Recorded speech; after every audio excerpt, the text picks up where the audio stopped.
Hello again, everyone. Travis Simlinger here from Progressive Coaching, located in Zurich, Switzerland. And today I have another video in this playlist on values and rules. If you haven't followed the playlist, I suggest doing that because this video will make a lot more sense as these videos are made to build from the previous one in the series. I'll put a link to it there so you can check it out. For those of you that have been following along, what we're going to do in this session is we're going to optimize our moving away from pain rules.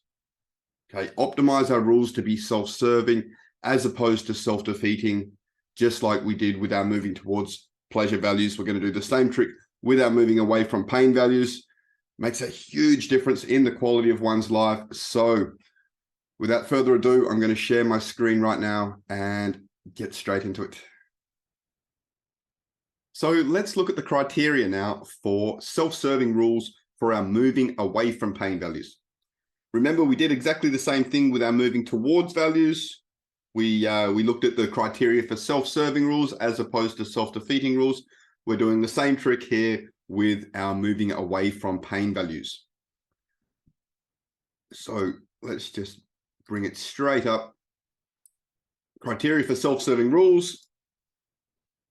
What we want to do is we want to make sure that all of your rules are, first and foremost, within your control. Okay, so that you're not outsourcing your emotional equilibrium to the arbitrary nature of the world, external events, and the people in it, as I like to say. So within your control, very important. Also very important is we want to make it very hard to feel really bad. Okay, so the opposite of our pleasure values. With our pleasure values, we want to have rules which make it easy to achieve our values on a daily basis. But with our pain values, we want to have rules that make it easy to avoid our moving away from values. Okay, make it very easy to avoid feeling really bad. Okay, we want our pain values to be very difficult to achieve and our pleasure values very easy to achieve. And ironically, most people have rules which are the other way around. Easy to feel bad and very difficult to feel good consistently. But we are switching that here with our criteria for self-serving rules. Okay, and the third point, which is extremely important, is they help you to be the person that you want to be. Okay, the reason that this is a vital point is because it means that we are not just going to avoid doing things to avoid feeling really bad. Because I'm guessing that's not the person that you want to be. So this criterion, this third point here, ensures that we are not suppressing our emotions or limiting our lives in any way. This is the opposite. This is all about expanding our lives by dismantling rules that hold us back and replacing with rules that serve us and guide us to be the best version of ourselves more consistently. So let's take a look at this with an example. So this is an example from the previous session. So this person's rules are his or her rules for what has to happen to feel like a failure. So have a look at these rules here. Rules, I feel like a failure when. Have a look at these rules. What do you notice about this person's moving away from rules? Do they fit the criteria for self-serving rules? Or are they in fact self-defeating rules? Okay, first of all, let's take a look at the first criterion. They must be within the person's control. So are these rules down here, I feel like a failure when, are they within the person's control? Okay, let's take a look. So their first rule there, I feel like a failure when I don't get the results I wanted. So are our results always in our control? Or are there possibly often external events outside of our control that affect how things turn out? Can we control how other people will react to us? Can we control how we are judged by others? Okay, absolutely not. Influence at best. So not within our control.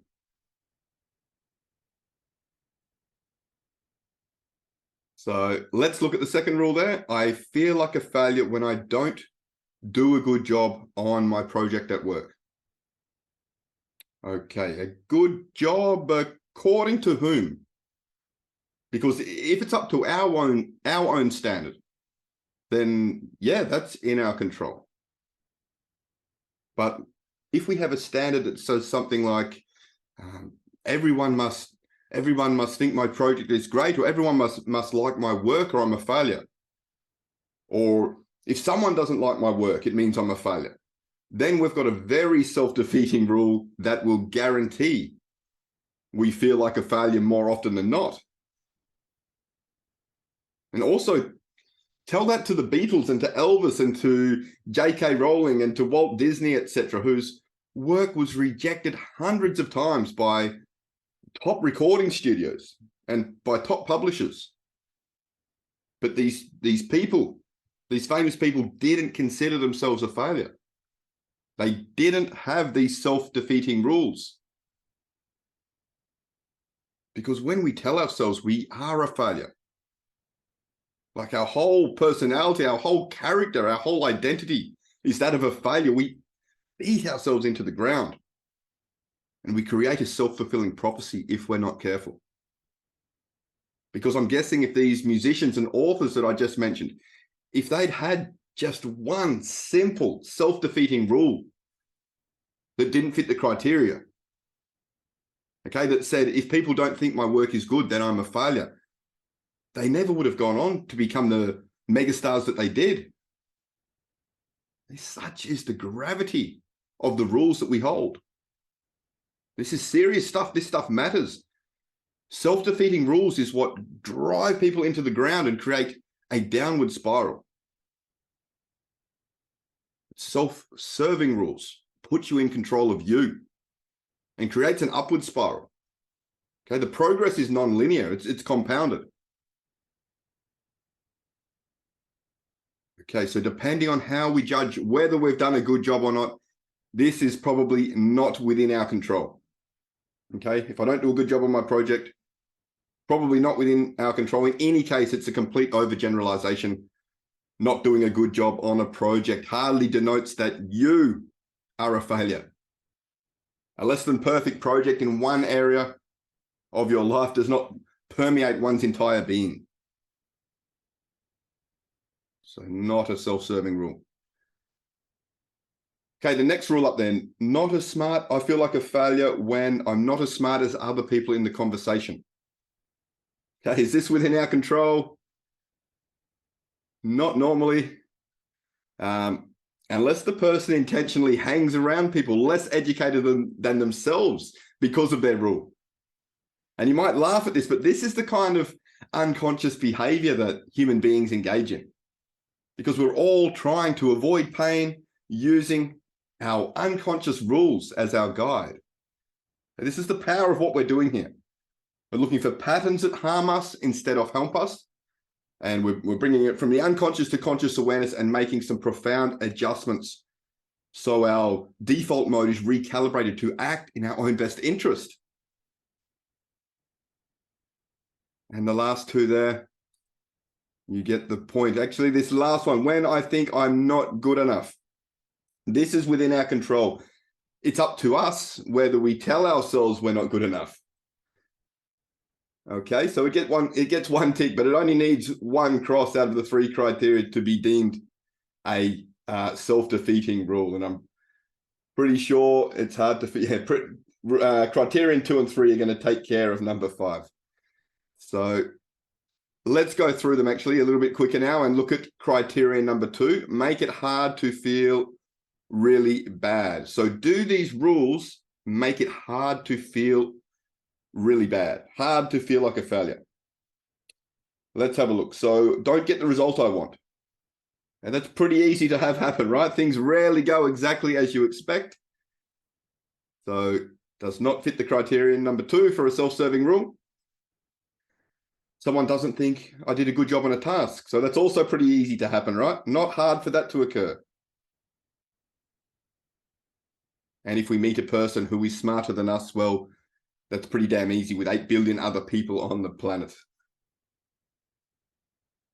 Number 4, when other people are doing good in their lives. Okay, and this is perception, right? Many people who compare themselves to others, what they often do is they compare the worst part of their life with the best part of the other person's life that they see.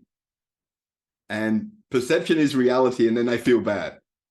In fact, if they have this rule, they feel worse than bad. They feel like a failure. Now, this is the Facebook and the Instagram comparers here, right? So this rule doesn't make it hard to feel bad at all. And finally, when I think that I'm not good enough, so all I have to do is think I'm not good enough, and I instantly feel like a failure. So very easy to achieve pain with this rule. I don't even have to leave the house. So definitely does not fit the criteria. And that brings us to criterion 3. Do any of these rules actually help us to be the person that we want to be? So let's go through them very quickly. Well, okay, so feeling like a failure, very easily feeling like a failure is going to put you in a very unresourceful state. I mean, imagine a tennis player going out into the match with the mindset that they are a failure. How much of their potential do you think they are going to be able to access compared with if they got out there knowing who they are and what they are capable of, and when they set their mind and body to it? Okay, it's polar opposites, right? Polar opposites of how much of their potential they're tapping into. Same person, polar opposites in terms of their resourcefulness. Okay, so that's that. According to our criteria, none of these rules are self-serving. They are all self-defeating. We can add the little cross there for a visual. They're all self-defeating. They make it very easy to feel like a failure, which is extremely painful for us if it's one of our top moving away from values, and thus puts us in a very unresourceful state. So the big question is, what can we do about this? What can we do about this? Let's have a look. So we need some new rules, obviously. Okay, we want to make them fit this criteria. So let's bring up an example and see how we can do that. Okay, this is how self-serving rules look like. So I consistently avoid feeling like a failure by my belief that I am not and could never be a failure. I can make a mistake because I am a fallible human being, but it is impossible for me to be a failure because I refuse to engage in such a destructive belief system, a destructive thinking pattern. Okay, is this within my control? Okay, absolutely. I can refuse to believe that anything could deem my whole being as a failure. Okay, I can choose to delete this word from my vocabulary. I cannot fail at anything because the whole concept of failing, the permanency that failure implies, is completely foreign to me. Because no matter what happens, I can always learn, I can always grow and improve myself. So ultimately, I cannot fail. Okay, criterion 2, does this rule make it hard to feel really bad? Okay, so absolutely. So if I don't even believe in it as a concept, I can't experience it. So my rule actually makes it impossible to feel like a failure.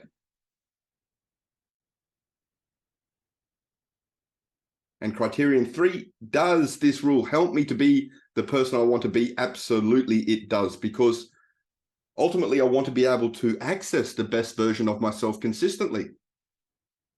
And I want to be a person who learns and grows from every experience. I want to be a person who is not held back by maladaptive fears and so on. And this rule definitely helps me to be the person that I want to be. Okay, so you see how this works. There's a lot to unpack in this one. What I've done is I've spent the majority of this session explaining how typical rules don't fit the criteria. and why they are self-defeating. Okay, and I've given you this example here of just one rule that, or one value whose rules are self-serving. They do fit the criteria. Okay, so I'm going to wrap up this session there because, as I said, there is so much to unpack, but I will make a follow-up video tomorrow evening on some more examples of self-serving rules, because we don't need to just delete all negative words from our vocabulary. Okay, some negative emotions are very useful, and they act metaphorically like the glass that holds the juice.